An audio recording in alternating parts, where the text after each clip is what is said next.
Let's have a closer look now at Israel's preparation for a ground invasion. I spoke a short time ago with retired Major General, now with Bondi Partners, Gus McLachlan.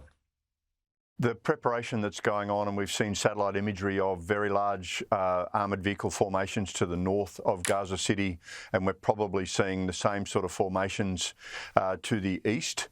So I'm almost certain there will be a ground invasion of some sort, Kieran. A diabolical challenge, Gus McLachlan, with the urban warfare that looms. It's one of the most densely populated regions in the world. And plus we know about these infamous tunnels that Hamas has. How would a military planner go about this?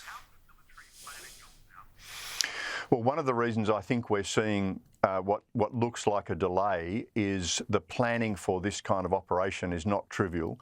We've got over 100,000 Israeli soldiers, most of whom are reservists. So remember, they've been called up from their civilian jobs, rearmed and put out into holding areas and assembly areas ready for this attack.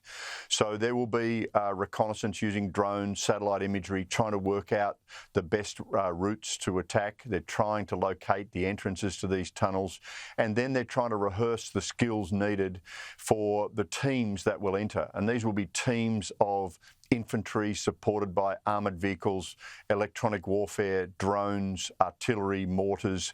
So this is not a trivial activity. And in fact, David Petraeus, who's probably one of the most respected generals of the modern era, has said he thinks this might be the most challenging military environment in the modern era. So he thinks this is more challenging than Mosul, Fallujah, or even Mariupol in Ukraine.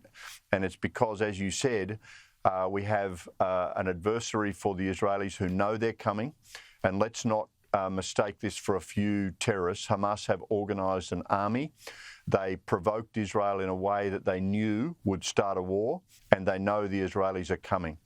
Up to 300 kilometres of underground tunnels from which they can emerge in unexpected directions, rubble and a whole range of other things. So I think this is going to be some of the most demanding close quarter fighting that we can imagine.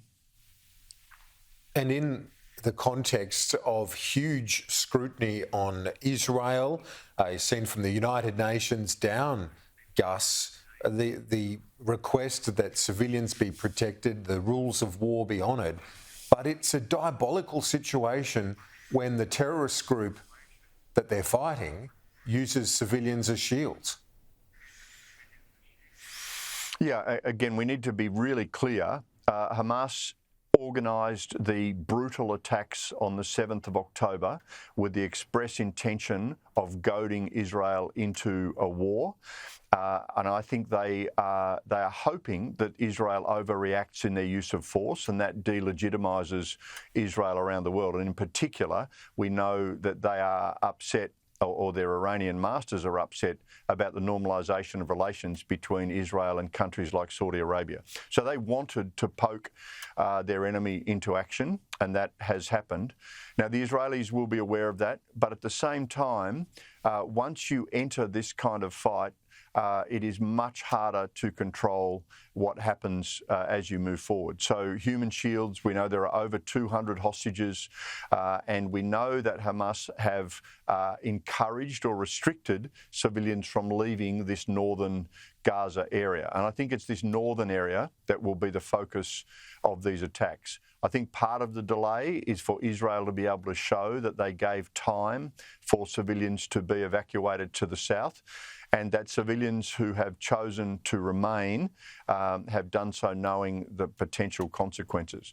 Every decision the Israelis make about targeting, etc., must be done with the notion of proportionality in mind. Is it a legitimate military target in their efforts to overthrow the Hamas regime? And that's what this is all about. Retired Major General Gus McLachlan, I appreciate your time and your insights as always. Thanks. Thanks, Kieran.